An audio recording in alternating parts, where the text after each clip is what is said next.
We often underestimate the benefits of having a healthy physical body. So today on Changing Lives, we're going to be looking at how to maintain a healthy physical body. Joining us to discuss that is Dr. Tshego Masemola, who's just opened her own family practice. Tanya, take it away. Welcome to Changing Lives, Doctor. Thank you for having me, Tanya. It's such a pleasure. So in my book, The Power of Positivity, we speak about the three core bodies: the mental body, or your thoughts, the emotional body, and your physical body. And as a GP, I'd love to discuss with you about the physical body. So in the book, we talk from a neuroscience perspective of stress and all of those dynamics that are the opposite of positivity and give different hormones off in our body. So when one is very stressed, one goes into the amygdala and sends out fight, flight, or freeze hormones, namely cortisol.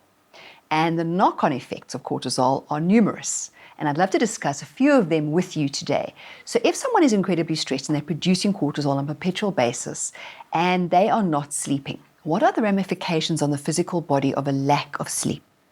That is correct, Tanya. And you've covered a lot of very important topics right now.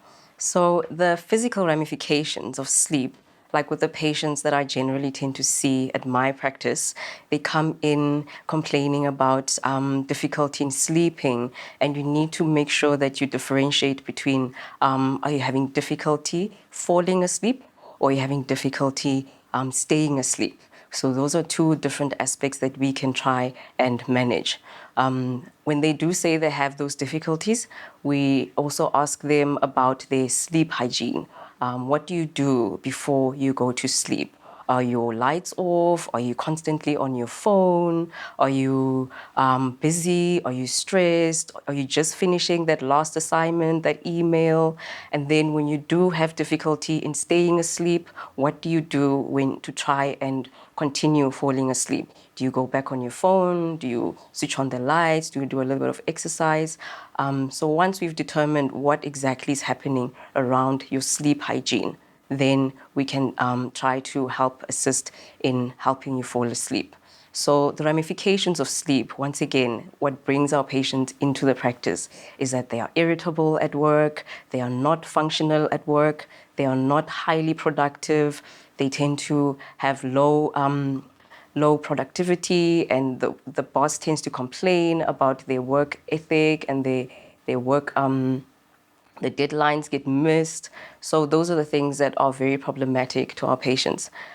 So generally, we would like to start with a conservative management of sleep, attending to your sleep hygiene, the things that I mentioned right now, trying to reverse those things, and also eventually the medical aspect of sleep. We'd try to give you medication to help you sleep. So what's wonderful about that is that anybody can attend to those things. You don't need to have a copious amount of money. You don't need to have a very large education. All of the excuses that we normally put into why we can't do something suddenly go away, right?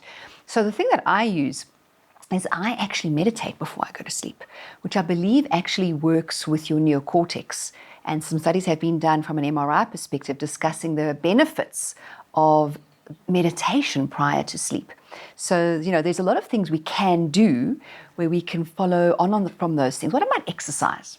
Exercise is a perfect way to help with sleep, and not just sleep. It helps you to remain healthy. It helps you to stay in a good mood. You look great. Your physique is amazing. So there are so many benefits of exercise, and it's a cheap way to, cheap, free, easily accessible. You don't need a very expensive gym membership to exercise. You don't need expensive gym equipment to do that. You just get on the road and you start running, or you participate in activities in the house.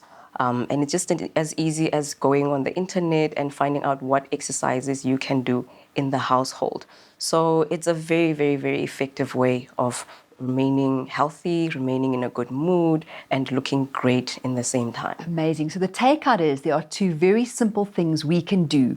We can make sure we have good sleep hygiene and that we exercise, and it can really help our lives, our physical body, at no cost to be more optimal. Yes, that is 100% correct. Thank you, Doctor, for joining us today. Thank you for having me. Thank you so much.